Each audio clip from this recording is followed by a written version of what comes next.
Welcome to the View Magazine's Rebel Justice Podcast. Disclosure: this podcast contains content about rape and violence against women, which some users may find traumatizing. Please listen with care and look after yourself if it feels overwhelming or triggering. In this week's podcast, we bring you a personal perspective of Jade Blue, an activist and a survivor of horrific crime of rape who has been brave enough to share her story. We are grateful to Jade for joining us for this episode in which she speaks about her experience with the justice system and where she wants to see it change. How can so many women go through such unspeakable crimes and so many perpetrators get away with it? Does the justice system expect too much of victims and then let them down because the system is rigged against women who dare to stand up and complain? Rebel Justice Podcast is produced by The View Magazine, which is the only platform by and for women in the justice system, where, by amplifying their stories, we shine a light on injustice, gender inequality, and abusive systems. Jade, thank you so much for coming. Could we please start by you telling us a little bit about yourself? Yes, of course, and thank you ever so much for asking me to join you and have me on here. So my name is Jade Blue. I'm a survivor and campaigner. My own personal experience with the criminal justice system has fueled my passion to create change and support others who have gone through similar traumatic experiences. I believe that by sharing our stories, it's a powerful way to raise awareness and bring about positive change. So by speaking openly about the mistakes made in my case and the impact that they've had on my life, I really hope to shed light on the flaws within the system and really advocate for improvements that will better serve survivors. It is my belief that no one should ever have to endure the pain and suffering of sexual assault alone, and it's often done in isolation, and also the pain that our justice system also inflicts upon us. I'm dedicated to breaking the silence and fighting for a society that listens, believes, and supports survivors. And I think by engaging in conversations like ours today, raising awareness, and challenging the status quo, I do believe that we can create a more just world. I am passionate about ensuring our voices are being heard, and really my ethos is very much that we cannot be silent about things that matter. We have to make ourselves heard. Thank you, Jade. Will you be comfortable to share your story and your own experience with the justice system with our listeners? Yes, of course, no problem. So my whole life changed when I was raped after a night out with friends, which was back in 2017. Although the incident of rape was traumatic and had challenges to come to terms with, it was actually my interaction with the Crown Prosecution Service and the Met Police in London that caused me the most distress. And to put it simply, I just don't want others to have to go through what I had. I think navigating the criminal justice system is an uphill battle, especially relating to sexual violence and domestic abuse, with challenges at every point.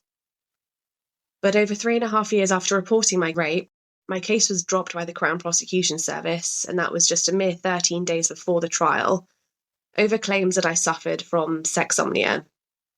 I guess for those unfamiliar with the term, this is a type of sleep disorder known as parasomnia, and where people engage in sexual behaviours while asleep. Needless to say that this came as an immense shock and did shake me to the core. It felt so wrong, and literally none of it made any sense. So my immediate thoughts were I just had to challenge this. I had to prove that I didn't suffer from sexsomnia and that their premature decision to close my case was wrong. So I put forward my request for what we call the victim's right to review. It's a scheme that basically allows victims to kind of challenge a decision, whether it's like a police VRR or a CPS VR. It's like an independent review process.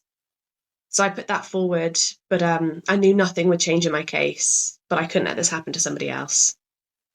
I do have vast concerns that this notion of a victim suffering from sexsomnia can set an incredibly concerning precedent, and I think it does pose a risk of being the next rough sex defence, so I think this does need to be addressed immediately within our legal system. The pain that the CPS had inflicted upon me, I can only describe as cruel and inhumane, and I just can't stand by and let this happen to somebody else. The effects that they've had, they've turned my life upside down. Like mental, physical, and emotional implications plague my life since they dropped the case. And they were exacerbated when that victim's right to review returned, where they admitted they actually made a mistake. They stated that the case should have gone to trial, believing that he would have been convicted. So they've essentially put their hands up and admitted their failings. However, they can like literally do nothing. And the man that raped me has walked free, and he was not held accountable and didn't face any consequences whatsoever. I think like this is incredibly troubling for me, and I'm constantly trying to process what's happened with the CPS. There is never really a point in my day where I'm not somehow thinking about this just like monumental failure.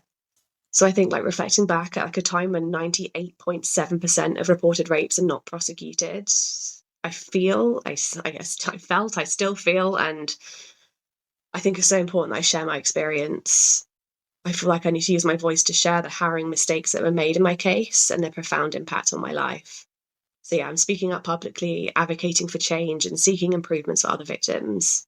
I think my hope is that by shedding light on my own experience with the criminal justice system, that I can contribute in some form or the other to some reform that will protect and support survivors in their pursuit of justice. I am so sorry to hear that you've gone through this, and thank you so much for sharing and speaking up. Do you have any thoughts on what you see that could change in the justice system so everyone could be treated fairly, especially women? I mean, regarding why females may be treated differently, I think particularly in like sexual offences, I think we just have to kind of look back and acknowledge the historical and societal factors that have basically perpetuated gender inequality for a very long time, with deep-rooted gender stereotypes, societal attitudes, systemic biases. I think this all has influenced the way that sexual offences are perceived and addressed. And I think so many myths and stereotypes do remain present in our society today. I think women have historically faced numerous challenges in reporting sexual assault and domestic violence. It often comes with kind of disbelief, victim blaming, like a lack of support. And I think all these factors really contribute to a culture where survivors, especially females, are less likely to come forward or face barriers when seeking justice. I think addressing these biases and stereotypes within the justice system is vital, and vital to ensure that all survivors receive equal treatment and support, like regardless of gender. And I just think there's just so many layers to unpick there, from religious beliefs and things. Like there's just so many different elements that can be a hindrance supposedly within the justice system due to these myths and stereotypes that are still very present. I mean, it's doing far from ensuring equal treatment for us, I think. But yeah, I think education awareness is needed. So definitely raising awareness about gender biases and their impact on the justice system is like essential. And I think even this includes like legal professionals, judges, any kind of law enforcement people. They need to recognize and challenge their own biases. And a lot of work needs to go into that, I feel. There needs to be like comprehensive training, like gender sensitivity, sexual assault dynamics, and really just have that kind of, I think the buzzword that I've heard over the years is to be trauma informed, but I still don't actually see that in a lot of correspondence I see, a lot of other victims' experiences. And I do feel that they like lawyers as such, police officers, they're almost they need to kind of really understand what goes through victims, like what their experiences are. And I feel like they often get desensitized because they deal with this subject matter on a daily basis, but they need to know that for us that's our whole life imploding and crumbling like underneath us, and we have no control or anything. But they need to really understand that each and every interaction is so important in a victim's journey of seeking justice. I think it can be the crux of why people drop out as well. Like if they don't have somebody who they feel is truly advocating for them and really has a genuine interest in the case to ensure that everything is done properly. I think without that, yeah, they need to understand every interaction is so pivotal. Yes, thank you. Going back to your experience, was there someone in the system who supported you or tried to understand you, be it a police officer or a lawyer?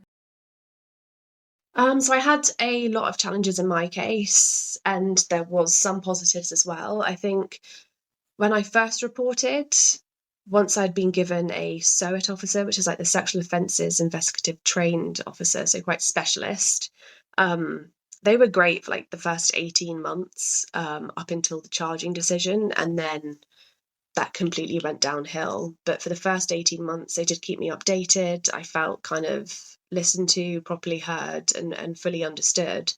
But as I said, like once the case had got a charging decision, all that open communication completely vanished. It was really challenging to try and get hold of them. I actually went through 3 different SOA officers in my process. So having to constantly chop and change with who's supposed to be that support person, just as you're getting used to somebody and being able to have a good rapport with them. Oh no, the next one comes along.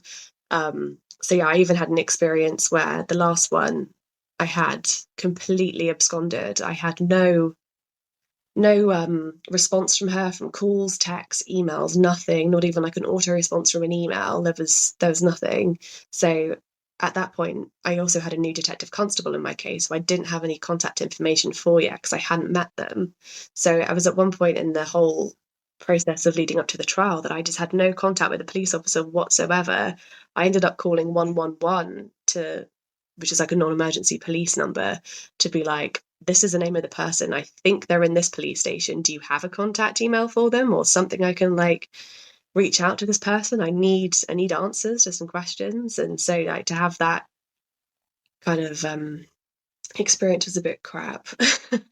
I think again, with all the issues I had with the police, and I could unpick a lot of issues that happened with the police, but I ended up reaching out to a CPS lawyer directly with the support of Claire Waxman, Victims Commissioner of London. And I was able to get a meeting with a CPS lawyer in my case just to discuss everything and kind of really give me some answers to the many questions I had. And it was a really positive experience. I would have to say that 3-hour conversation I had with him, or just under 3 hours, relinquished a full 3 years worth of stress and anxiety. I really felt like, wow, okay, I can go to court. I know exactly what to expect. I know that this guy knows my case. This is going to be fine. That was a really positive experience with the CPS, and that's those are the moments that I really feel need to become the norm. It shouldn't just be because everything was so terrible and I had to really fight and advocate for myself that I was able to source that. That should be the golden standard for everyone, because it makes such a world of difference to actually have that opportunity, and it completely puts people in different mindsets. I know more commonly that people end up meeting the prosecutors on the day of the trial, which you have this very brief, very scary moment of 5-minute conversation with the person that's in charge of your destiny in the courtroom. It's just an insane prospect. So the fact that I had that prior to when the trial was due to start was immensely beneficial and filled me with confidence that I could continue the journey with this quest for justice as such. So, how did they come up with the justification of sexomnia to drop your case? You said it was going okay, and all of a sudden it changed. Indeed, yeah. It came as quite a surprise. So I guess the best way of explaining it would be, so starting from, I guess, the kind of beginning of the sleep side of things. So it was actually one afternoon in June 2020, I think it would be, where I received a call from my SOET officer completely out of the blue. I had minimal contact with the police since the charging decision, so this call came as quite a shock. I was at work. I remember it so vividly. As soon as I saw her number on my phone, my stomach sank, my legs turned to jelly, and I just felt so weak and physically sick. I mean, it was a brief call, but one that definitely stuck with me. And she called to say that the CPS returned to them asking for more evidence. So at this point, I was in absolute dismay. How was this even possible? Because at that point, the case was actually due to be seen in March 2020, but due to COVID, it was postponed. So I was like, how can they even be seeking more evidence at this point? The trial would have already started if it wasn't to COVID. So I was just completely baffled. So basically, the officer kind of advised that the defence wanted to appoint a sleep expert, but the officer had no further information whatsoever. And I had numerous questions, but she wasn't equipped to answer them. So she essentially just dropped that bomb in the middle of the day while I was at work and couldn't even clarify what this actually meant. So yeah, I had to leave work, couldn't really continue with my shift. I was just so angry, confused, concerned. And it was actually at that point that kind of led me to speak to the CPS lawyer. And that's how I was able to source that call, really. I mean, it wasn't easy to access or arrange, but as I said, with the poor service levels of the police, the lack of engagement and communication, I did have to go to the horse's mouth, straight to the horse's mouth, and that was the CPS. So it was after that call that he advised that they would the defence has basically asked if I will do a sleep expert questionnaire.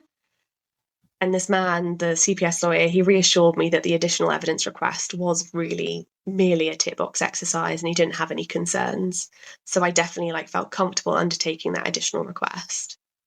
It was shortly after the interaction with the CPS I actually received this 15-question questionnaire about my sleep. I returned that to the police officer within days, and then they submitted that to the CPS. And that was the last I heard from them until I received a call from my SERET officer on a Monday evening in October 2020. And that's when they called the police officer to say, look, we are having a meeting tomorrow. You need to come down to this local South London police station. There's going to be a CPS representative there as well. But they wouldn't tell me any more information. So, of course, my mind went absolutely wild with all the possible variables about why this meeting was due to be held. Is there further evidence required, or is there court delays again? And then I had to essentially wait 20 hours for this meeting to be conducted. Barely slept that evening. It was horrible. So yeah, I walked up to the local police station on the following day, and yeah, I was expecting the worst, but nothing can actually prepare you to hear the worst. And I would describe this day as the day that my life turned upside down and took a dire turn, and it was more so than the actual rape itself. So they had this meeting in a local police station. I was with seven other people present in a blend of in-person and remote settings due to COVID. So there was 2 senior CPS representatives, 4 police officers, and my independent sexual violence advisor, and of course me. It was very top heavy. I feel like their power and control in this space was incredibly weighty, and it didn't set me at ease at all. And it was about after 25 minutes of him talking about the incident in far too much detail. It literally felt like I was in a courtroom and he was opening it up to a jury. After I asked him, could you please cut to the chase and let me know what on earth's happening? He told me that my case was being closed, marked as no evidence, which is a very, very affirmative case closure, with claims that I suffered from an episode of sexomnia. So my rapist would be acquitted without him ever being put in front of a jury and his statement challenged. And that was the first time that I had heard about sexomnia when they dropped my case. I had no opportunity to kind of challenge it. I had no opportunity to kind of seek another opinion as such. I couldn't quite fathom that this diagnosis as such had all come from a 15-question questionnaire. I just couldn't comprehend how somebody who had never even physically seen me or assessed me or even spoken to me on the telephone could come to the conclusion that that's what happened that evening. And looking back on it now, it's just an insane clutching at straws out there concept to pluck this out of thin air. It's just baffling. It still dumbfounds me. When I say it out loud and I try to rationalize it, it's still something that I just find so shocking. It's something I challenged immediately with the CPS. I was how can these because it was actually 2 sleep experts, one that the defense appointed, and then the prosecution had appointed a second opinion. But that second opinion was merely a comment on the original report by the defense. No further questioning or interrogation of me or my sleep or any extensive sleep study. Because to have a diagnosis of sexomnia, you have to have, well, from what I understand in my research since the case has been closed, really there's a polysomnography which can give you a good insight into your sleep behaviors. A history with your bed partners. No bed partners. I had it at the time. I think it was a good 13, 15 years of sleep history with my current partner and my ex-partner, and they were all willing to go on the record and discuss my sleep. That was not even considered. And then to have no real I've never really been to a doctor about any sleep issues. I had the occasional sleepwalking, sleep talking as a teenager and younger, but nothing in my adulthood. And also the occasional sleep talking, which I think half of the country does have.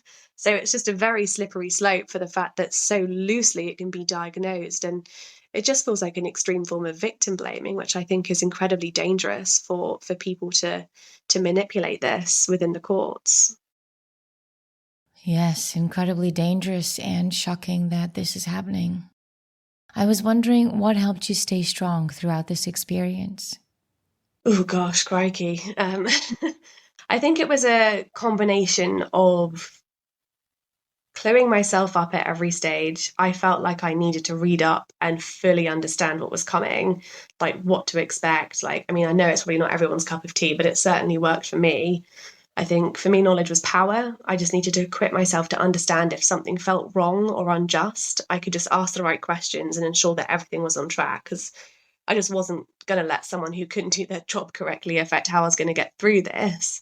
I also feel like self-care and connection with like friends, family, partner, they were my pillars and picked me up when I was flat, like when I was not willing to continue, or there's so many times I could have just like chucked the towel in, like, and I feel like if I hadn't have told them about what was going on, like, I don't think I would have been able to like maintain the energy to continue that kind of justice journey, because it's draining from start to finish. I mean, I'm not even finished in this justice journey yet, but like it's still ongoing, but it's just so tiring. If I didn't have the support around me to decompress, share my experience, pick me up when I'm down, like it's just, yeah, would not be where I am now. But also like support from organisations and charities, and also like the likes of Claire Waxman, the Victims Commissioner of London, in her office.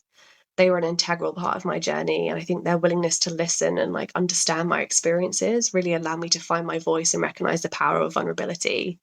I think Claire and her team taught me that our experiences can be used for good, no matter how difficult or challenging. And I learned that we can challenge the status quo, advocate for change, and we can make a real difference in the lives of others. And they also connected me to the incredible BBC journalists that I'd worked with for 3 years on the documentary Sex Omnia Case Closed on BBC Three and BBC iPlayer.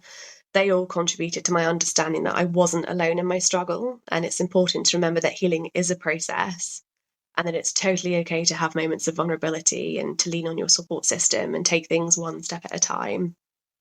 I just think, like, to any person who is listening and has gone through a similar experience, please know that your voice matters and your story is significant. You are not defined by what has happened to you, and there is hope for healing and reclaiming your life. Stay strong, believe in yourself, and reach out for the support you deserve, because you are not alone, and there are people who want to stand by you on your journey to healing and justice. Wow, thank you so much, Jade. Thank you for the words of inspiration and for your courage. And where can we see your documentary? The documentary on BBC Three came out late last year. It's currently on BBC iPlayer in the true crime section at the moment. It's on the true crime landing page at the moment on iPlayer. So it's got a nice little rejudge online. We've recently won an award at the Broadcast Digital Awards, so that was nice. Wow, congratulations. Any final thoughts you'd like to share with our listeners? Yeah, definitely. I mean, I think you've probably got from here today, like, navigating the criminal justice system in its current form is something that cannot be taken lightly. It's an uphill battle from the get-go, especially relating to sexual violence or domestic abuse. There are challenges at every point, but I feel we should all be aware that we can challenge these organisations. It isn't an easy journey, but with the support of friends, family, and support services, you are not alone. Someone is there to listen to you, support you, inspire you, and pick you up. Our voices can collectively contribute to a change in our justice system and on a broader level. We have to use our voices. We do have to make ourselves heard. Rebel Justice Podcast is produced by The View magazine, which is the only platform by and for women in the justice system, where, by amplifying their stories, we shine a light on injustice, gender inequality, and abusive systems. Thanks for listening this week. We are so grateful for Jade's courage and for her sharing her story. We hope it will give you hope if you find yourself in a situation where you feel abandoned by the process and agencies meant to protect us all. With less than 2% of rape cases ever coming to trial, it is obvious that not enough is being done to protect victims of rape, where the trauma and violation women have experienced from a perpetrator is heightened by the lack of care in the court process. We oppose all violence against women, and this episode highlights the need for the immediate reform of the criminal justice system. Please click the links in the description and stay in touch via our social media networks. Do you subscribe to The View? Don't miss our quarterly digital magazine to stay on top of all the latest news and insight from the people at the front line of justice reform.